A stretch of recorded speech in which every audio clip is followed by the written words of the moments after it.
Hello everyone, welcome back to my channel. This side Siddhi. And आज की class में हम वर्ल्ड हिस्ट्री के कुछ इंपॉर्टेंट क्वेश्चंस को करने वाले हैं। आप चाहे दिल्ली यूनिवर्सिटी, बीएचयू, जेएनयू, यहाँ तक कि यूपीएससी या फिर कोई भी हिस्ट्री के एग्ज़ाम की तैयारी कर रहे हैं तो ये वीडियो आप सभी के लिए बहुत ही ज़्यादा हेल्पफुल है। जैसे कि आप सभी जानते हैं कि हमारे इम्पॉर्टेंट क्वेश्चंस की सीरीज़ चल रही है, तो आज की वीडियो में मैं कंप्लीट आपको वर्ल्ड हिस्ट्री के यहाँ पे क्वेश्चंस करवाने वाली हूँ, जिसमें आपके कुछ प्रीवियस ईयर क्वेश्चंस होने वाले हैं। बुक्स और ऑथर्स के भी वर्ल्ड हिस्ट्री के आपको क्वेश्चंस देखने को मिलेंगे। और आप किसी भी एग्ज़ाम की तैयारी कर रहे हो तो किस एग्ज़ाम में किस तरीके से सारे क्वेश्चंस पूछे जाते हैं, उस तरीके से यहाँ पे आपको क्वेश्चंस देखने को मिलेंगे। तो आप किसी भी एंट्रेंस एग्ज़ाम, कॉम्पिटिटिव एग्ज़ाम या किसी भी एग्ज़ाम की तैयारी कर रहे हैं तो ये वीडियो आप सभी के लिए बहुत ही ज़्यादा हेल्पफुल है। तो चलिए अपने आज की वीडियो को स्टार्ट करते हैं। अगर अभी तक आप लोगों ने मेरी वीडियो को लाइक शेयर नहीं किया, सबसे पहले आप वीडियो को लाइक शेयर कर दें, जहाँ भी आप अपनी ये वीडियो को शेयर कर सकते हैं, क्योंकि आज की वीडियो बहुत ही ज़्यादा खास होने वाली है। क्योंकि आज की वीडियो में हम कम्प्लीटली वर्ल्ड हिस्ट्री के मैक्सिमम जितने भी क्वेश्चंस देखने वाले हैं। इससे पहले जो हमारी सीरीज़ चल रही है, जिसमें मैंने अभी तक आपको 5 क्लासेस करा दी हैं, जहाँ पे हम एंशिएंट, मेडिएवल, मॉडर्न और वर्ल्ड हिस्ट्री के इंपॉर्टेंट क्वेश्चंस की सीरीज़ कर रहे हैं, वो आगे भी चलती रहेगी। लेकिन अगर आप लोगों का ज़्यादा सपोर्ट रहा तो इसी तरीके से ही वीडियो आपकी चैनल पर आपको देखने को मिलेगी। ठीक है, तो चलिए स्टार्ट करते हैं और देखते हैं कि आज के क्वेश्चंस के स्कोर आप सबका कैसा रहेगा। और वर्ल्ड हिस्ट्री के बारे में आपने जो भी टॉपिक्स पढ़े हैं और इससे रिलेटेड आपके एग्ज़ाम में कोई भी क्वेश्चंस आते हैं तो क्या आप उन क्वेश्चंस को कर पाएंगे। तो चलिए स्टार्ट करते हैं अपनी वीडियो को। और अब जो भी वीडियो पे मेरे चैनल पे फर्स्ट टाइम आया है, चैनल को सब्सक्राइब कर लो, बेल आइकन ज़रूर प्रेस करना, ताकि आगे आने वाली वीडियोस की अपडेट आपको टाइम टू टाइम मिलते रहे। तो चलिए स्टार्ट करते हैं और देखते हैं कि वर्ल्ड हिस्ट्री से किस तरीके से आप लोगों के एग्ज़ाम में क्वेश्चंस पूछे जाते हैं। तो स्टूडेंट, ये रहा आज का आपका पहला क्वेश्चन। आप सभी ने रोमन सिविलाइजेशन के बारे में पढ़ा होगा, रोमन एम्पायर के बारे में वर्ल्ड हिस्ट्री में पढ़ा होगा। तो यहाँ पर पहला क्वेश्चन पूछ रहा है कि ईसाई धर्म में अपनाने वाले पहले रोमन सम्राट कौन थे। Who was the first Roman emperor to convert to Christianity. यहाँ पर आपको बताना है कि कौन वो रोमन एम्पायर के वो रूलर था जिसने क्रिश्चियनिटी को फर्स्ट टाइम में अपनाया था, उसमें कन्वर्ट हुआ था। आपके ऑप्शंस हैं अगस्टस, कालीगुला, नेक्स्ट है Constantine the great and the last one is Cicero. तो जल्दी से कमेंट करके बताओ इसमें से वो पहला रूलर कौन सा है जिसने क्रिश्चियनिटी में उन्होंने अपने आप को कन्वर्ट किया था। ठीक है, अगर इस तरीके के क्वेश्चन आपको आपके एग्जाम में देखने को मिलने वाले हैं तो यहाँ पर आप प्रैक्टिस कर सकते हैं, क्योंकि आप सभी जानते हैं ये प्रैक्टिस सीरीज़ मैंने इसीलिए कराई है क्योंकि आप सब टॉपिक तो पढ़ ही रहे हो। ठीक है, बाकी मैंने आप सभी से यही कहा है कि आपको जो भी टॉपिक पढ़ना हो एंशिएंट, मेडिएवल, मॉडर्न या वर्ल्ड में से, तो आप मुझे कमेंट करके बता सकते हैं। आगे आने वाली वीडियोज़ में आपको वो टॉपिक देखने को ज़रूर मिलेगा। लेकिन अभी मैं यहाँ प्रैक्टिस क्वेश्चन करा रही हूँ ताकि आपने जो कुछ भी वर्ल्ड हिस्ट्री में पढ़ा है तो उससे रिलेटेड आपके एग्जाम में कुछ भी क्वेश्चंस आते हैं तो क्या आप उनको ईजिली से कर पाओगे। क्योंकि हमें टॉपिक्स पता होते हैं, हम उसको पढ़ लेते हैं, लेकिन जब बात आती है क्वेश्चंस की तो वहाँ पे हम कंफ्यूज हो जाते हैं और हमें समझ नहीं आता कि क्या राइट आंसर होगा। तो उसके लिए स्टूडेंट आपको ज़्यादा से ज़्यादा मॉक टेस्ट और प्रैक्टिस क्वेश्चंस की ज़रूरत है, इसलिए मैंने सीरीज़ चलाई है। ठीक है, तो सीरीज़ में चाहते हो कि एक कंटिन्यू रहे तो आप लोगों को ज़्यादा से ज़्यादा वीडियो को लाइक शेयर करना है और कमेंट करके बताना है कि ये वीडियो आपके लिए कितनी हेल्पफुल है और आप किस एग्ज़ाम की तैयारी के लिए ये वीडियो को देखते हो। ठीक है, तो देखते हैं कि अगर मैं बात करूं ईसाई धर्म अपनाने वाले जो पहले रोमन सम्राट थे वो थे आपके कॉन्स्टाइन दी ग्रेट। तो आपके इस क्वेश्चन का राइट आंसर क्या होगा, ऑप्शन नंबर सी। याद रखना, आपको सारे क्वेश्चंस के आंसर कमेंट बॉक्स में बताने हैं और वीडियो के एंड में आप सब मुझे बताओगे कि आप लोगों ने कितना करेक्ट किया और आज की वीडियो से आप सभी ने कितना सीखा। ठीक है, आगे बढ़ते हैं। अब हम अगर इसके बारे में भी देखते हैं कि कॉन्स्टाइन फर्स्ट जो है ये रोमन एम्पायर के, इनका टाइम पीरियड देखो 306 से 337 सेंचुरी यानी कि एडी के टाइम पर आपको देखने को मिलेगा, सीई के टाइम पे देखने को मिलेगा, जिसे हम क्या बोलते हैं, कॉन्स्टाइन द ग्रेट के नाम पे जाना जाता है। और ये ही कन्वर्ट हुए थे क्रिश्चियनिटी में 312 सीई में। ठीक है, तो ये सारी चीज़ें आपको याद रखनी है और इन्हें इसलिए क्या बोला जाता है कि रोमन साम्राज्य के उसके बाद ईसाईकरण के लिए कॉन्स्टाइन द ग्रेट के रूप में जाना गया, जब इन्होंने क्रिश्चियनिटी को अडॉप्ट कर लिया था, एक्सेप्ट कर लिया था, अपना लिया था, तब इन्हें कॉन्स्टेंटाइन द ग्रेट कहा जाने लगा। तो ये बात भी आपको याद रखनी चाहिए। मान लो कि आपके एग्ज़ाम में वन वर्ड आए तो आप इसको ईजिली से कर पाओगे, लेकिन अगर आपसे स्टेटमेंट टाइप पूछ लिया जाए तो आपको ये भी याद रखना है कि कॉन्स्टेंटाइन द ग्रेट जो है ये इन्हें नाम कब मिला। तो आपको याद रखना है कि जब वो क्रिश्चियनिटी में कन्वर्ट हुए थे तब उन्हें ये नाम दिया गया था। और आपको ईयर भी याद होना चाहिए, क्योंकि बहुत से ऐसे एग्ज़ाम है जहाँ पे ईयर भी पूछा जाता है। तो जहाँ भी आप नोट्स बनाना चाहो तो ये सारी चीज़ें एक जगह आप लोग लिख सकते हैं, क्योंकि आगे आपके आने वाले एग्ज़ाम में आप सभी के लिए बहुत ही ज़्यादा ये हेल्पफुल रहेगा। आगे बढ़ते हैं अपने नेक्स्ट क्वेश्चन की तरफ। नेक्स्ट क्वेश्चन आप सबसे पूछा गया एम्फोरा क्या है, व्हाट वाज एम्फोरा। ठीक है, आपके ऑप्शन हैं a great ruler of Roman empire, क्या वो रोमन साम्राज्य का एक महान शासक थे। A musical instrument of ancient Greek, या ये प्राचीन ग्रीस का एक वाद्य ग्रंथ है। Third option is a special pottery to keep liquid in ancient Rome, या फिर ये एक प्राचीन रोम के तरल रखने के लिए एक विशेष मिट्टी का बर्तन है। And the last one is a weapon used in ancient Greek, यानी कि प्राचीन ग्रीस में इस्तेमाल किए जाने वाला ये हथियार है। तो आपको ये बताना है जो ये वर्ड दिख रहा है आपको एम्फोर है, ये क्या है, ये किस लिए यूज़ किया जाता था। तो जल्दी से कमेंट करके बताइए, क्योंकि इसके बारे में मैक्सिमम स्टूडेंट जानते ही होंगे और ये बहुत ही इजी क्वेश्चन है। ठीक है, जो नहीं जानते कोई बात नहीं, आप आज की वीडियो के बाद आप इस क्वेश्चन का आंसर कभी नहीं भूलने वाले हैं। ठीक है, क्योंकि जितनी ज़्यादा अच्छी और प्रैक्टिस करोगे तो आप इजी से इजी क्वेश्चंस कर सकते हैं। अगर मेरी वीडियो को BHU वाला भी देख रहा होगा तो ये क्वेश्चंस बहुत ही इंपॉर्टेंट है। इस तरीके से आपको आपके एग्ज़ाम में क्वेश्चंस देखने को मिलेंगे। अगर मैं बात करूँ कि एम्फोरा क्या है, तो स्टूडेंट ये एक बर्तन है जिसमें लिक्विड चीज़ें रखी जाती हैं। ठीक है, तो इस क्वेश्चन का राइट आंसर होगा आपका ऑप्शन नंबर सी। अब मैं आपको दिखाती हूँ कि दिखता किस तरीके का है। तो आप यहाँ नेक्स्ट स्लाइड पर देख सकते हो कि ये रहा आपका एम्फोरे का ये बर्तन है, ये पोट्री है। ये रोमन में एक पोट्री जार है, आप इस तरीके का देख सकते हो, जिसमें लिक्विड डिफरेंट जो भी आपकी लिक्विड की चीज़ें होती थी, लाइक आपके ओलिव ऑयल, फिश सॉस या फिर वाइन, ये सारी चीज़ें इसके अंदर रखी जाती थी। ठीक है, तो ये कुछ इस तरीके का दिखता है। तो आगे से अगर ये आपसे एग्ज़ाम में क्वेश्चन पूछा जाए तो अब आप इसको ईजिली से करने वाले हो कि ये एक तरीके का पोट्री जार है जहाँ पर लिक्विड की चीज़ें इसमें कैरी की जाती है।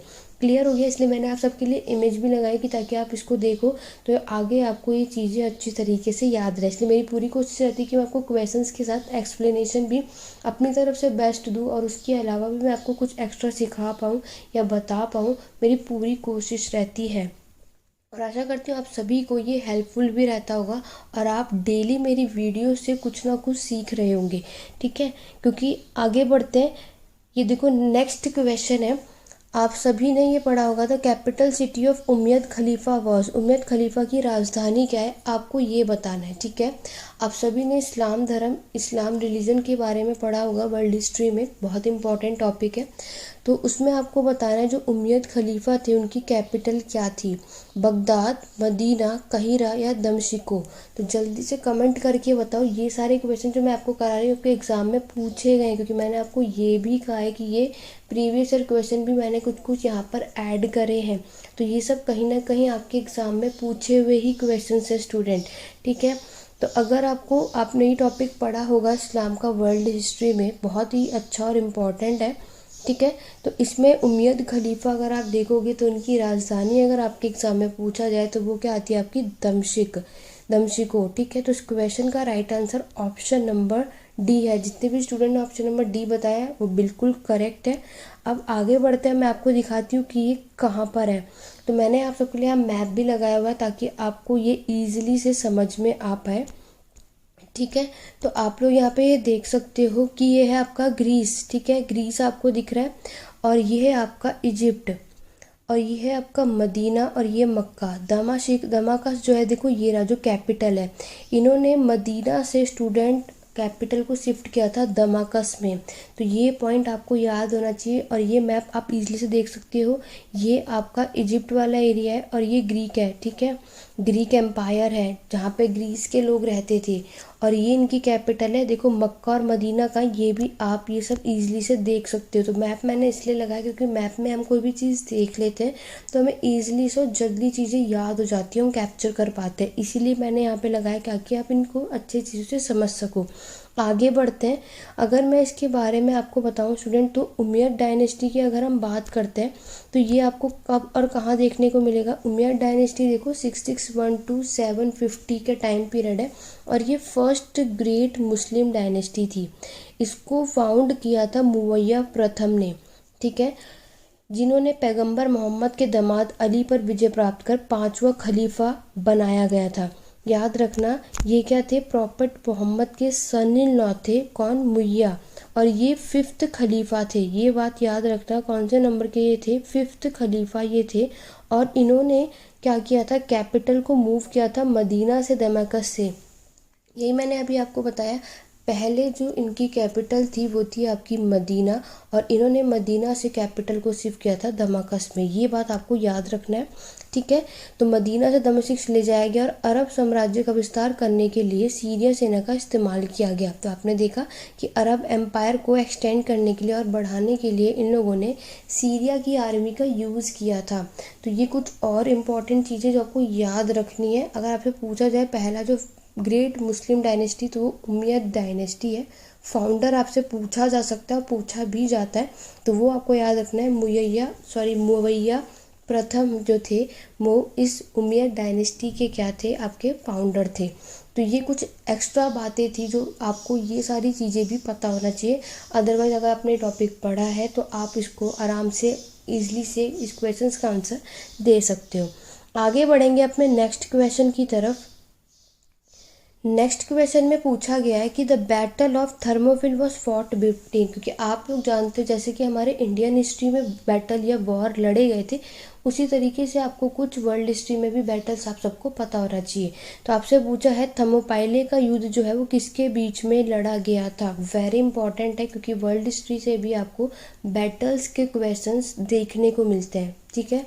तो आपके ऑप्शंस थे स्पार्टा और Athens and Rome, Greek city state और पर्सिया, या फिर रोम एंड कार्थेज। तो जल्दी से बताइए कि ये जो युद्ध है, ये जो बैटल हुआ था, ये किसके बीच में हुआ था, और साथ में ईयर भी लिखना, ठीक है। अगर जिन भी स्टूडेंट को नहीं पता तो आप इसको नोट डाउन कर लेना, जब मैं आपको आगे बताने वाली हूँ ये बैटल कब हुआ था, किसके बीच हुआ, और इसमें कौन जीता था। तो ये सारी चीज़ें आपको बैटल्स में पता होना चाहिए। अदरवाइज़ मैंने इंडियन हिस्ट्री के अगर आपको बैटल्स करना है तो इंडियन हिस्ट्री की बैटल्स मैंने आपको कंप्लीट करवा दिए हैं, तो आप प्लेलिस्ट में जाकर के चेकआउट कर सकते हो। प्लेलिस्ट मैंने ऑलरेडी अलग से बना दी है, बैटल ऑफ इंडियन हिस्ट्री। वहाँ पर आप इंडियन हिस्ट्री में जितने भी बैटल्स हुए, कब हुए, किसके बीच हुए, और किसमें उसमें विजय प्राप्त किया, वो सब कुछ मैंने उस वीडियो में करा रखा है। तो आप उस वीडियो को जाके ज़रूर देखना अगर आपको इंडियन हिस्ट्री के बैटल्स आपने अभी तक नहीं करे हैं तो चलिए वापस अपने क्वेश्चंस की तरफ आते हैं। और अगर मैं बात करूँ द बैटल ऑफ थर्मोपिल, तो ये आपका लड़ा गया था ग्रीक सिटी के बीच में और पर्सिया के बीच में। तो इस क्वेश्चन का राइट आंसर क्या होगा आपका, ऑप्शन नंबर सी। आगे बढ़ते हैं, और अब मैं अगर आपको इसके बारे में बताऊं तो आप यहाँ पर देख सकते हो कि ये बैटल जो लड़ा गया था ये पर्शियन और ग्रीक एम्पायर इन दोनों के बीच में लड़ा गया था, ठीक है। पर्शियन ने यहाँ पे देखो हमला किया था 480 से 479 BC के टाइम पर। अगर हम बात करें तो यहाँ पे क्या बोल रहा है कि जो ग्रीक की सेना थी, जो ग्रीक का फोर्स था, वो बहुत ही छोटी थी।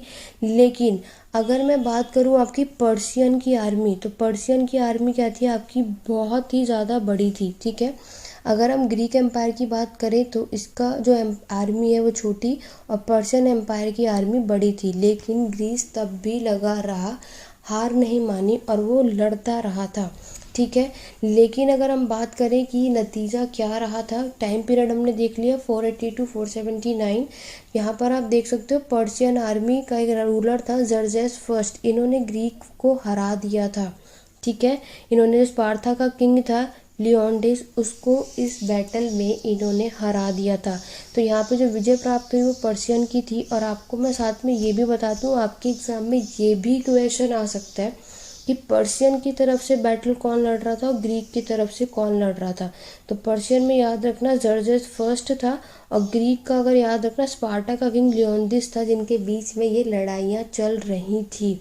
ठीक है, ये दोनों चीज़ें आपको साथ में याद रखनी है। और ये दोनों बैटल किसके बीच में हुआ था? आपके पर्शियन और ग्रीक एम्पायर के बीच में, जिसमें विजय प्राप्त आपके पर्शियन की हुई थी। क्लियर हो गया? आगे बढ़ते हैं अपने नेक्स्ट। यहाँ पर मैंने मैप भी लगाया हुआ है ताकि आप लोग देख सको। मैं इसको जूम कर देती हूँ ताकि आप लोगों को ये ईजिली से देख सको आप सब। तो यहाँ पर आप लोग देख सकते हैं ये पर्पल वाला जो भी जितना भी एरिया आपको दिख रहा है, ये आपका पर्शियन एम्पायर है। ठीक है, तो ये जीत गया, क्योंकि आप लोग जानते हो बैटल्स होती हैं, लड़ाइयाँ होती हैं, ये लोग अपने एरिया को और एक्सटेंड करते रहते हैं, बढ़ते रहते हैं। ठीक है, ऑरेंज वाला देखोगे तो ये आपका इधर ग्रीक एम्पायर है, देखो कितना छोटा सा। और ये रहे स्पार्टा और एथेंस, ये दो आपको देखने को मिलेंगे ग्रीस एम्पायर में। तो ये और एथेंस देखेंगे तो ये रहा। ठीक है, तो स्पार्टा और एथेंस ये रहे आपके ग्रीक एम्पायर। तो ग्रीक एम्पायर अगर हम देखेंगे तो वो आपका कितना छोटा सा हिस्सा है। ठीक है, और पर्शियन अगर आप देखोगे तो ये आपका कितना बड़ा है, लार्ज है। ठीक है, क्योंकि मैंने आपको कहा था इनके पास, पर्शियन की अगर मैं बात करूँ तो इनके जो फोर्सेस हैं, वो आर्मी जो है वो ज़्यादा बड़ी थी। ठीक है, तो बैटल ऑफ थैम्पलिया आपने देखा 480 में हुआ था। यहाँ पे बैटल ऑफ मैराथन भी हुआ था 490 में। ठीक है, और अगर हम तीसरी बात करेंगे तो पर्शियन ने शेक और बर्न कर दिया था एथेंस को।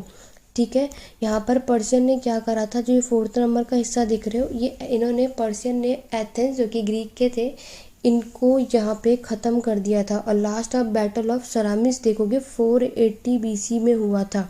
ठीक है, तो ये मैप भी आपको अच्छे से पता होना चाहिए। आपने ये एम्पायर देख लिया कि पर्शियन का देखो कितना ज़्यादा आपका एक्सटेंशन है, और ग्रीक सिर्फ छोटा सा है पर्शियन के कंपैरिजन में। ठीक है, तो ये मैंने मैप इसलिए लगाया था ताकि आपको चीज़ें सारी अच्छी तरीके से समझ में आ जाए। तो अगर हम बात करते हैं तो अब आपको ये वाला क्वेश्चन अच्छे से समझ में आ गया होगा, ये मैप भी आपको समझ में आ गया होगा। ठीक है, तो चलिए अब आगे बढ़ते हैं अपने नेक्स्ट क्वेश्चन की तरफ।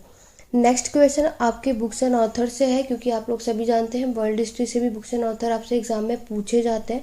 तो जहाँ भी आप अपने बुक्स एंड ऑथर हिस्ट्री के लिख रहे हैं वहाँ पे इसको ऐड कर लो, और अगर ऑलरेडी आपने ऐड कर रखा है तो कोई बात नहीं। अगर मैं बात करती हूँ कि ये बुक जो लिखी है on the moral and civil primacy of the Italian, तो ये बुक किसने लिखी थी, आपसे एग्जाम में ये पूछा जाता है। तो on the moral and civil primacy of the Italian आपको बताना है ये बुक किसने लिखी थी। आपके ऑप्शन हैं मजनी ने, जियोबर्टी ने, कैवोर ने, या फिर गरीबल्डी ने। तो जल्दी से कमेंट करके बताओ कि ये बुक किसके द्वारा लिखी गई थी, क्योंकि वर्ल्ड हिस्ट्री से भी बहुत क्वेश्चंस पूछे जाते हैं। और मेरी पूरी कोशिश रहेगी मैं अपनी तरफ से जितने भी वर्ल्ड हिस्ट्री के या इंडियन हिस्ट्री के जितने भी बुक्स एंड ऑथर आपको करा सकूँ मैं करा दूंगी। अदरवाइज जो भी मेरी वीडियो पहली बार देख रहा है तो मैं आपको बता दूं, मैंने इंडियन हिस्ट्री के ऑलरेडी आप लोगों के बुक्स एंड ऑथर की प्लेलिस्ट बना रखी है। वर्ल्ड हिस्ट्री के भी मैंने बुक्स एंड ऑथर करवाए हुए हैं, प्लेलिस्ट में जाके चेकआउट कर लो। आप उसको कर लोगे तो इंडियन हिस्ट्री के लिए सफिशिएंट होगा, वहाँ से ज़्यादातर क्वेश्चंस आपको देखने को मिलेंगे। वर्ल्ड हिस्ट्री की मैं पूरी कोशिश कर रही हूँ कि मैं ज़्यादा से ज़्यादा आपको करवा सकूँ। ठीक है, तो अगर आपके एग्जाम में पूछ लिया गया on the moral and civil privacy of the Italian, ये बुक किसके द्वारा लिखी गई थी, तो राइट आंसर आपका जियोबर्टी के द्वारा। तो इस क्वेश्चन का राइट आंसर आपका हो गया होगा ऑप्शन नंबर बी। क्लियर हो गया? तो आप लोग ये देख सकते हैं, तो ये बुक इन्होंने लिखी थी 1843 में, ये भी आपको याद होनी चाहिए। इन्होंने ये बुक पब्लिश कब कर दी थी, अपने 1843 में। आगे बढ़ते हैं अपने नेक्स्ट क्वेश्चन की तरफ। नेक्स्ट क्वेश्चन की अगर हम बात करते हैं, आपसे क्वेश्चंस में पूछा गया है चार्ल्स टाउनसेंड ने औद्योगिक क्रांति के दौरान किस क्षेत्र में योगदान किया। आप सभी ने इंडस्ट्रियल रेवोल्यूशन पढ़ा होगा, तो ये इस क्वेश्चन का आंसर आप आराम से दे पाओगे। अगर आपने नहीं पढ़ा है तो उसको ज़रूर पढ़ो, क्योंकि industrial revolution, American revolution, Russian revolution, French revolution, सारे रेवोल्यूशन आप सबको आने चाहिए। एग्जाम में क्वेश्चंस यहाँ से ज़रूर पूछे जाते हैं। तो यहाँ पर आपसे पूछा है जो चार्ल्स टाउनसेंड था, उनका इंडस्ट्रियल रेवोल्यूशन में जो कंट्रीब्यूशन है वो कौन सी फील्ड से था।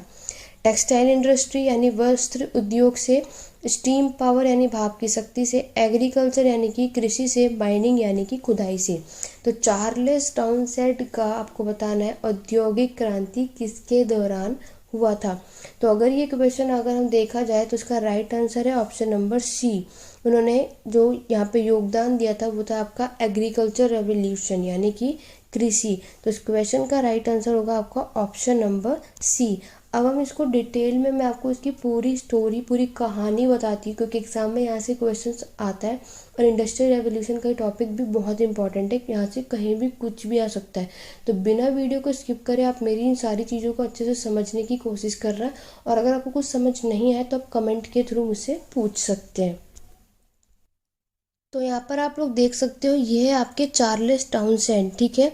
ये एक इंग्लिश स्टेटमैन थे, याद रखना ये सेक्रेटरी ऑफ स्टेट, ये आपको याद रखना है कि ये एक अंग्रेजी राजनेता थे, ठीक है। इनका बर्थ देखेंगे, इनका बॉर्न कब हुआ था तो 18 अप्रैल 1674 को हुआ था रनैम हॉल नॉर्फॉक इंग्लैंड में। तो ये बातें भी आपको पता होनी चाहिए कि इनका जन्म कहाँ हुआ था। और ये ग्रीन वाला इंपॉर्टेंट पॉइंट है, इनका जो रोल था ब्रिटिश एग्रीकल्चर रेवोल्यूशन में था, ठीक है। याद रखना उन्होंने औद्योगिक क्रांति से पहले उसके दौरान ब्रिटिश कृषि क्रांति में उनकी भूमिका के लिए जाना जाता है, किसे, चार्ल्स टाउनसेंड को, ठीक है। अगर हम बात करते हैं जुर्थुर जियोर्था तुल, इन्होंने भी इस रेवोल्यूशन में यानी फूड प्रोडक्शन में इनकी मदद की थी। उन्होंने देश में फूड प्रोडक्शन में क्रांति लाने में मदद की, जनसंख्या में उछाल लाया था। तो बूम अप हुआ था यहाँ पे पॉपुलेशन में।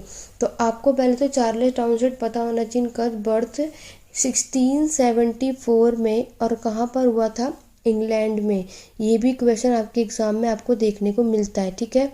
और इनका देखो किसमें हाथ होता है, आपके एग्रीकल्चर रेवोल्यूशन में। क्लियर हो गया। आगे बढ़ेंगे और इसको और अच्छे से समझेंगे। इस पूरी स्लाइड में हिंदी में, नेक्स्ट पे आपको इंग्लिश में मिल जाएगा, ठीक है। तो हम समझ लेते हैं, बाकी आप इसको बाद में वीडियो को दोबारा से चला करके और इसको पूरा नोट्स ये बना सकते हो। हम इसको थोड़ा जूम कर लेते हैं ताकि आपको ये चीज़ें अच्छे से नज़र में आए।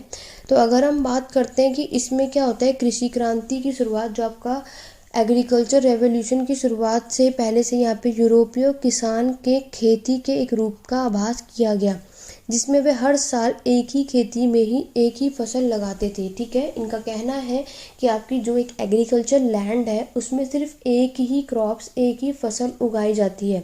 इससे उन्हें मिट्टी की गुणवत्ता को नष्ट करने से बचने के लिए हर कुछ वर्षों में खेत में कुछ भी नहीं लगाना पड़ता था। तो इस वजह से क्या था कि आपकी जो सॉइल फर्टिलिटी है, जो सॉइल की क्वालिटी है, वो आप उसको बर्बाद होने से बचा लोगे क्योंकि आप उसमें हर साल खेती करोगे ही करोगे, ठीक है। तो इन लोगों का क्या था कि हर साल ये एक ही खेती करते थे, एक ही फसल उसमें लगाते थे, ठीक है। फिर अगर हम बात करते हैं आपके चार्ल्स टाउनसेंड की, तो ये राजनेता थे ब्रिटिश के। इन्होंने कृषि पद्धतियों में सुधार करने और इसके प्रकार अधिक भोजन का उत्पादन करने का तरीके की पहचान की। आपको बताया अगर पॉपुलेशन आपकी इंक्रीज होगी तो फूड की आपको रिसोर्सेज की ज़्यादा ज़रूरत पड़ेगी। तो इन्होंने एग्रीकल्चर ही बताया कि यही एक जरिया है, अगर हम एग्रीकल्चर करेंगे तो हम पॉपुलेशन जिस हिसाब से हमारी बढ़ रही है तो हम सबको रिसोर्स प्रोवाइड कर पाएंगे, तो हमें इसमें इम्प्रूवमेंट लाने की ज़रूरत है। तो 70-30 में इन्होंने क्या किया था, उन्होंने पाया कि आपके साल में एक बार में खेत के विभिन्न प्रकार की फसलें उगाने से ब्रिटिश किसानों को बढ़ते मौसम के लिए एक खेत नहीं छोड़ना पड़ता था। तो उनका क्या था कि यहाँ पे हर साल आपकी एक ज़मीन है, जो लैंड है, वहाँ पे खेती होती चल रही है, आप वहाँ पे खेती की जा रही है, ठीक है, जिसकी वजह से वो लैंड कभी भी फ्री नहीं रहेगी, ठीक है। अगर यहाँ पे एग्जाम्पल देखोगे, उन्होंने ये तर्क दिया था कि एक वर्ष में किसानों को एक अनाज जैसे ही आपका होता है जौ होता है या भुट्टा होता है उसको उगाना चाहिए, और अगले वर्ष अगर हम बात करें तो वो अगले साल उसमें सलगम यानी कि कोई सब्जी की फसल उगानी चाहिए। ऐसा चार्ल्स टाउनसेंड का कहना है। उन्होंने बोला जैसे पहले क्या होता था, आप एक ही खेती कर रहे हो, एक ही फसल उगा रहे हो, लाइक इस साल भी आपने गेहूं उगाया है तो अगली साल भी आप फसल में वीट यानी कि गेहूं ही उगा रहे हो। लेकिन चार्ल्स टाउनसेंड का कहना है कि अगर आपने इस साल भुट्टा और जौ यानी कॉर्न और बार्ले अगर लगाए हैं तो आपको नेक्स्ट ईयर सलगम जैसी या कुछ वेजिटेबल्स को लगाना चाहिए। यहाँ तक आपको बातें समझ में आ गई। उनका ऐसा मानना है कि अगर हम ऐसा करेंगे कि एक साल हमने कुछ और उगाया और नेक्स्ट ईयर हमने कुछ और लगाया, ऐसा करने से किसान हर साल मिट्टी की क्षमता को कम किए बिना एक खेत में अनाज उगा सकता है। तो ऐसा करने से जो आपकी मिट्टी की क्वालिटी है वो उसको आप ख़त्म भी नहीं करोगे, उसकी क्वालिटी कम भी नहीं होगी और आप अपना ग्रेन्स, अपना फूड प्रोडक्शन करते रहोगे। अपनी खोज के लिए उन्होंने सलजम टाउनशेंड के नाम से उन्हें जाने जाना लगा। ठीक है, अब उन्हें किस नाम से जाने लगा याद रखना, सलजम टाउनशेंड के नाम से अब इन्हें जाने लगा था। अगर हम बात करते हैं कि इससे क्या हुआ था, ब्रिटिश किसानों को अधिक भोजन उगाने की अनुमति दी गई, जिससे बदले में ब्रिटिश नागरिकों की आबादी में वृद्धि हुई। अब आप यहाँ देखोगे कि अब यहाँ पे जो भी ब्रिटिश फार्मर्स थे, ब्रिटिश की जो पीजेंट थे, उन्होंने अब उनको परमिशन मिल गई है कि आप अलग अलग यहाँ पे कोई भी फूड, वेजिटेबल कुछ भी उगा सकते हो। ठीक है, पहले क्या था, सिर्फ वीट कर रहे हो तो वीट ही करना है, बट अब क्या था, आपको डिफरेंट वैरायटी ऑफ फूड का या क्रॉप्स अब आप उगा सकते हो। अब इससे क्या होगा, इससे आपकी पॉपुलेशन भी यहाँ पे आपको बढ़ती हुई नज़र आएगी। तो इंडस्ट्रियल रेवोल्यूशन यानी औद्योगिक क्रांति की शुरुआत के लिए उन्होंने बढ़ती हुई संख्या महत्वपूर्ण थी, क्योंकि आपको पता है इंडस्ट्रियल रेवोल्यूशन है, इंडस्ट्री आपकी चालू हो रही है तो आपको लेबर्स की भी ज़रूरत पड़ेगी, तो उसके लिए पॉपुलेशन भी आपके लिए इम्पॉर्टेंट है, क्योंकि इसने कारखानों और खानों के लिए एक बड़ी कार्यबल तैयारी की, जिसे उस समय के दौरान आम हो गया। ठीक है, इंडस्ट्रियल रेवोल्यूशन आया तो आपको लेबर्स की भी आपको ज़्यादा ज़रूरत पड़ेगी, तो उसके पास आपके पास लोग भी होने चाहिए। फिर अगर मैं बात करूँ चार्ल्स टाउनशेंड की, तो उनकी जो 64 ईयर्स के जब थे तो उनकी डेथ हो जाती है 1738 में। ये बातें आपको याद रखनी है। वहीं जगह पर उसका जन्म हुआ था, जहाँ पर इनका जन्म हुआ है ना, वहीं पर इनकी डेथ भी हुआ था। जहाँ ये बॉर्न हुए थे वहीं उनकी डेथ भी हुई है। और आज उन्हें इंग्लैंड के लिए एक महत्वपूर्ण राजनेता के रूप में याद भी किया जाता है। क्यों? क्योंकि उन्होंने कृषि क्रांति और फसल चक्र में के नवाचार में उनकी भूमिका के लिए, तो ये याद रखनी इम्पॉर्टेंट चीज़ है। नेक्स्ट स्लाइड में इंग्लिश मीडियम वाले स्टूडेंट के लिए भी दिखा रही हूँ, तो आपको याद रखना है कि इन्हें क्या बोला जाता है, इन्हें टर्नेप टाउनशेंड के रूप में इन्हें याद किया गया था। और ये 1738 में इनकी डेथ हो जाती है रेनहेम हॉल, नॉर्थ हॉल में। यहीं पर इनका बॉन्ड भी हुआ था, जहाँ पे इनकी मृत्यु भी हुई है, डेथ भी हुआ है। और आज भी इनका इम्पॉर्टेंट रोल था एग्रीकल्चर रेवोल्यूशन में, और आज भी इनको इंग्लैंड में इनको याद किया जाता है। तो ये थे इनकी इम्पॉर्टेंट बातें जो मैंने आप सबको समझा दी। आशा करती हूँ ये टॉपिक आपको अच्छी तरीके से क्लियर हो गया, क्योंकि यहाँ से आपके एग्जाम में कुछ भी पूछा जाए, स्टेटमेंट टाइप भी क्वेश्चंस आते हैं, इसलिए ये टॉपिक मैंने आपको इस वीडियो में कवर करा दिया है। छोटा था लेकिन मेरे को लगा कि मुझे आपको ये टॉपिक यहीं कवर अप करा देना चाहिए। मे बी आप सब ने इस टॉपिक को नहीं पढ़ा होगा, या पढ़ा है तो बहुत अच्छी बात है, आपका रिवीजन हो गया होगा, लेकिन ये इम्पॉर्टेंट था, इसीलिए मैंने आपको इसी वीडियो में इस क्वेश्चंस के थ्रू आपको इस टॉपिक को करवा दिया है। ठीक है, क्लियर हो गया। बढ़ते हैं अब अपने नेक्स्ट क्वेश्चन की तरफ। तो ये रहा आप लोगों का नेक्स्ट क्वेश्चन। नेक्स्ट क्वेश्चन में पूछा गया है, the Franco Russian alliance which made the backbone of triple entente happen in the year. आपको बताना है जो आपके फ्रांस रशियन का अलायंस हुआ था और आपके जो ट्रिपल एंटाइटी के बीच में जो लड़ाई हुई थी वो कौन से ईयर में हुई थी। तो जल्दी से कमेंट करके बताइए, 1882, 1894, 1904 या 1879। जो फ्रांस रशिया के बीच में लड़ाई हुई थी और ट्रिपल एंटेंटे के बीच में जो लड़ाई हुई थी वो कौन से साल हुई थी। इस तरीके के क्वेश्चंस भी पूछे जाते हैं। जब तक आप लोग मुझे कमेंट करके आंसर बताइए। जो भी स्टूडेंट मेरी वीडियो को पहली बार देख रहे हैं, पहले तो आप मेरे चैनल को सब्सक्राइब कर लो, क्योंकि ये चैनल आप सभी के लिए बहुत ही ज़्यादा हेल्पफुल होने वाला है, क्योंकि यहाँ पर आपको हिस्ट्री से रिलेटेड सारी वीडियोज़, इंपॉर्टेंट क्वेश्चंस और सारी चीज़ें मिलेंगी, चाहे आप किसी भी एग्ज़ाम की तैयारी कर रहे हो। नेक्स्ट अगर मैं बात करूँ तो हमारा एक टेलीग्राम चैनल है, 2 टेलीग्राम चैनल अगर हम बात करें तो आप उसको ज्वाइन कर सकते हो, लिंक डिस्क्रिप्शन बॉक्स में। अगर आपको कुछ भी डाउट है, कोई भी क्वेश्चंस पूछने हैं, तो वहाँ पे आप मैसेज की तरफ पूछ सकते हैं। और एक ग्रुप भी आप उसको ज़रूर ज्वाइन करिए, ताकि वहाँ पर जो भी क्वेरी, क्योंकि हम उस टेलीग्राम चैनल पे अगर हम बात करें तो वहाँ पे क्विज भी होगा, जैसे कि आप सभी जानते हैं क्वेश्चंस यानी कि आपके एग्ज़ाम आने वाले, तो मैं जल्द ही इस पर क्विज भी स्टार्ट करने वाली हूँ। तो वहाँ पे क्विज भी होंगे और कुछ इंपॉर्टेंट पीडीएफ, जैसे कि कोई भी बुक्स होते हैं, प्रीवियस ईयर क्वेश्चंस पेपर, वो सब कुछ वहाँ पर और सेंड किया जाता है। तो उन सभी के लिए आप उस टेलीग्राम चैनल को ज्वाइन करो, और जब भी चैनल पे वीडियो आती है उसका लिंक आप सबको वहाँ पे दिया जाता है। ठीक है, ताकि आपको टाइम पर पता चल जाए। तो आपको याद रखना है, हमारी जो क्लास होती है रात के 9:30 बजे होती है, तो आप पूरी कोशिश किया करो कि मैक्सिमम स्टूडेंट 9:30 पे क्लास को ज्वाइन किया करो। और जब भी ये क्वेश्चंस आते हैं तो लाइव आप सभी क्वेश्चंस का आंसर पूरा पार्टिसिपेट करो। एक तरीके से आप ये समझो कि आप एग्ज़ाम देने, क्योंकि आप सभी को पता है कि आप सभी का जो एग्ज़ाम होने वाला है स्टूडेंट, वो ऑनलाइन होने वाला है, ठीक है। तो ऑनलाइन में बहुतों को प्रॉब्लम भी होती है कि वो एग्ज़ाम नहीं दे पाते, तो उसके लिए आपको क्या करना है, यहाँ पे जितने ज़्यादा प्रैक्टिस के क्वेश्चन मॉक टेस्ट सब कुछ ऑनलाइन करने की कोशिश करो। इसी तरीके से मैं आप सब के लिए क्वेश्चंस लेकर के आती हूँ। अगर आप ही लोग मुझे सपोर्ट नहीं करेंगे तो फिर मैं ये कैसे आपके मदद कर पाऊँगी। तो जितना मैं चाहती हूँ उतनी मेहनत मैं करूँ, उतना आप भी मेरे साथ कीजिए।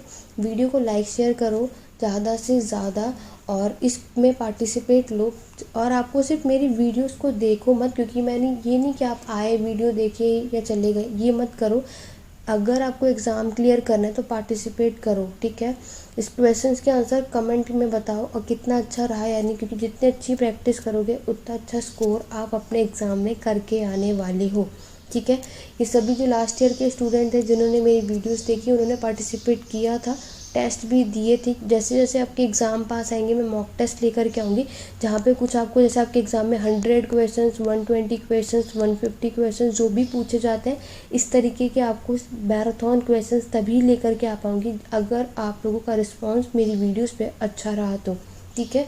तो वो आपकी मर्ज़ी है कि आप ये सीरीज़ चाहते हो या नहीं। अगर आप चाहते हो तो ज़्यादा से ज़्यादा वीडियो को लाइक शेयर करो, कमेंट करके बताओ कि अगर आप ये चाहते हो, और पार्टिसिपेट करो। अब ये छोटी छोटी प्रैक्टिस क्वेश्चंस की सीरीज़ चल रही है, जहाँ पे हम कुछ 10 से 15 क्वेश्चंस करते हैं, लेकिन बहुत जल्द जैसे कि आपका एग्ज़ाम पास आएगा तो इतने सारे क्वेश्चंस एक ही वीडियो में करवाए जाएंगे। तो अगर आप ये चाहते हो कि प्रैक्टिस अच्छी हो, मैं अपनी तरफ से पूरी कोशिश करूँगी, लेकिन आप लोगों को भी इन्वॉल्वमेंट मुझे अच्छे तरीके से चाहिए, तभी मैं ये कर पाऊँगी, ठीक है। तो चलिए बढ़ते हैं अपने क्वेश्चन की तरफ। तो मैंने आपसे क्वेश्चन में पूछा था फ्रांस रसिया का जो अलायंस हुआ था और जो ट्रिपल एंटेटे हुआ था कि कौन से ईयर में हुआ था, तो राइट आंसर आपका 1894 में। तो उससे रिलेटेड मैं अगर आपको बातें बता दूं तो यहाँ पर आप लोग देख सकते हो कि फ्रांस रशियन अलायंस आपका देखो कब हुआ था, 1894 में। और एंटार्क्टिक कोडाइल की मैं बात करूँ 1905 में। किसके बीच में आपको देखने को मिलेगा, पेरिस और लंदन। ये बात आपको पता होना चाहिए। अगर आपके एग्ज़ाम में पूछ लिया जाए एंग्लो रशियन एंटार्क्टिक कब हुआ था, तो याद रखना वो 1907 में 1907 में हुआ था। क्या हुआ था, एंग्लो रशियन एंटे, ठीक है। अगर आपके एग्ज़ाम में आ जाए एंटार्क्टिक कोडाइल कब हुआ था, तब आपका 1904 है। अभी आपके एग्ज़ाम में पूछा गया है क्वेश्चन में फ्रांस रसिया अलायंस 1894 में। तो मैंने यहाँ पे ये तीनों चीज़ें लिखवा दी, तो आप ये जल्दी से जल्दी एक नोट डाउन कर लो इसको अच्छी तरीके से। और यहाँ पर आप देख सकते हो कि मैंने ट्रिपल अलायंस की बात की, तो आपको पता है ट्रिपल अलायंस में आपका जर्मनी था, ऑस्ट्रिया हंगरी था और इटली थे। तो ये 3 लोग थे। तो ये आपको पता होना चाहिए ट्रिपल अलायंस में कौन कौन आता है। आपके एग्ज़ाम में यहाँ से भी क्वेश्चन आता है, क्योंकि आपको पता है आगे आने वाले जो आपके फर्स्ट वर्ल्ड वॉर होंगे, सेकंड वर्ल्ड वॉर होंगे, इसमें भी आप सब इन सबको देखते हो। तो उससे पहले की चीज़ में भी आपको इसके बारे में नहीं पता होगा, तो मैंने आपको बता दिया। फ्रांस रशिया अलायंस पूछे तो 1894, एंटार्क्टिक कोडाइल का पूछे तो 1904 जो कि पेरिस और लंदन के बीच में हुआ था। अगर एंग्लो रशियन एंटे आए तो 1907। तो ये तीनों ईयर याद होने चाहिए, एग्ज़ाम में क्वेश्चन पूछे ही जाते हैं। क्लियर हो गया आप सभी को यहाँ तक। तो चलिए आगे बढ़ते हैं अपने नेक्स्ट क्वेश्चन की तरफ। तो चलो ये रहा आज का आपका नेक्स्ट क्वेश्चन। आपके क्वेश्चन में पूछा गया है कि हिटलर की विदेशी नीति थी एंक्यूलस, वो क्या था। What was the Anschluss in Hitler foreign policy. Question दोबारा से समझ लो, हिटलर की जो विदेश की नीति में एंक्यूलस जो था वो क्या था। ऑस्ट्रेलिया को जर्मनी में मिलाने की इच्छा। नेक्स्ट है जर्मनी के क्षेत्रीय विस्तार का लक्ष्य। थर्ड ऑप्शन इज यहूदियों के अलगाव की नीति। And the next one is रूस का विरोध करने की नीति। तो ये 4 ऑप्शन है। Desire to annex Austria into the Germany. Second option is the goal of territorial expansion of Germany. Third option is policy of segregation of Jews and the last is policy to oppose Russia. तो आपको बताना है ये जो foreign policy थी Hitler की एंक्यूलस वो क्या थी। तो स्टूडेंट ये है आप लोगों का होमवर्क का क्वेश्चन। इसका आंसर आप मुझे हमारे कमेंट बॉक्स में बताओगे। आज की वीडियो में मैंने आपके लिए 2 होमवर्क के क्वेश्चन रखे हैं। एक क्वेश्चन तो ये रहा कि आपको बताना है कि हिटलर की फॉरेन पॉलिसी में एंचुलस जो था वो क्या था। ठीक है, नेक्स्ट अगर हम बढ़ते हैं तो नेक्स्ट क्वेश्चन ये रहा। आज की वीडियो में मैंने आप सबके लिए 2 क्वेश्चंस रखे होमवर्क के लिए, और आशा करती हूँ कि मैक्सिमम स्टूडेंट इस क्वेश्चन का आंसर मुझे कमेंट करके बताएंगे। ठीक है, और इसका आंसर मैं आपको नेक्स्ट वीडियो में बताऊंगी। जर्मनी एकीकरण की प्रक्रिया के दौरान 7 की लड़ाई के बाद हुई संधि, आपको बताना है the treaty which took place after the battle of seven during the process of German unification. तो वो ट्रीटी कौन सी थी? वियना की संधि, प्रयाग की संधि, फ्रैंकफर्ट की संधि या वायसराय की संधि। Treaty of vena, treaty of Prague, treaty of Frankfurt या ट्रीटी ऑफ वर्साइला, तो वर्साई। तो आपको बताना है इस क्वेश्चन का राइट आंसर। तो आज मैंने अभी तक मैं आपको लास्ट में हमेशा एक क्वेश्चन देती हूँ, लेकिन अब आज मैंने आपको 2 क्वेश्चंस दिए हैं, और इन दोनों क्वेश्चंस के आंसर आप सभी मुझे कमेंट बॉक्स में कमेंट करके बताएंगे। जितने भी स्टूडेंट मेरी वीडियो देख रहे हैं, ज़्यादा से ज़्यादा मुझे कमेंट चाहिए। अगर आप लोग चाहते हो कि ये वीडियोस, ये सीरीज़ प्रैक्टिस की कंटिन्यू रहे, तो पार्टिसिपेशन आपका, इन्वॉल्वमेंट आपका अच्छा होना चाहिए। ज़्यादा से ज़्यादा लाइक शेयर करो, आपके जितने भी सोशल मीडिया ऐप है हर जगह शेयर करो। जितने भी आपके फ्रेंड्स हैं, चाहे रिलेटिव्स हैं, कोई भी है जो हिस्ट्री पढ़ रहे हैं या एग्ज़ाम में उनके लिए वीडियो हेल्पफुल है, उन सभी को शेयर करो ताकि ये वहाँ तक उनकी हेल्प भी हो सके। ठीक है, लाइक शेयर कमेंट आपको करना बिल्कुल नहीं भूलना है। सब्सक्राइब अभी तक नहीं है तो जल्दी से सब्सक्राइब कर लो। ये रहा हमारा टेलीग्राम चैनल का name, history edu point, search कर सकते हैं, नहीं तो लिंक डिस्क्रिप्शन बॉक्स में मिल जाएगा। आज की क्लास कैसी लगी, आज के क्वेश्चंस कैसे रहे, कितना आप लोगों ने स्कोर किया, ये सब मुझे कमेंट करके बताएंगे। आप सभी के सभी कमेंट ज़रूर करना। कमेंट आपको कोई वहाँ पे कोई प्राइस नहीं लगता है, फ्री ऑफ कॉस्ट है। तो आप सभी जितना ज़्यादा हो सके कमेंट किया करो। ठीक है, और इन दोनों क्वेश्चंस का आंसर आप मुझे कमेंट करके ज़रूर बताना। एक ये ट्रीटी वाला और नेक्स्ट आपका ये है हिटलर की फॉरेन पॉलिसी के बारे। तो आपको याद रखना है कि हम ऐसे ही, मैं आपके अलग से कोशिश करूँगी कि वर्ल्ड हिस्ट्री की मैं आपके अलग से मैक्सिमम क्वेश्चंस लेकर के आ सकूँ। अगर आपका रिस्पांस अच्छा रहा तो मैं ये क्वेश्चंस लेकर आती रहूँगी, लेकिन वीडियो को लाइक शेयर करना है। ठीक है, आज की क्लास कैसी लगी कमेंट करके ज़रूर बताइएगा। तो चलिए स्टूडेंट, आज की वीडियो में बस इतना ही। मिलते हैं अपनी नेक्स्ट वीडियो में। Thank you for watching.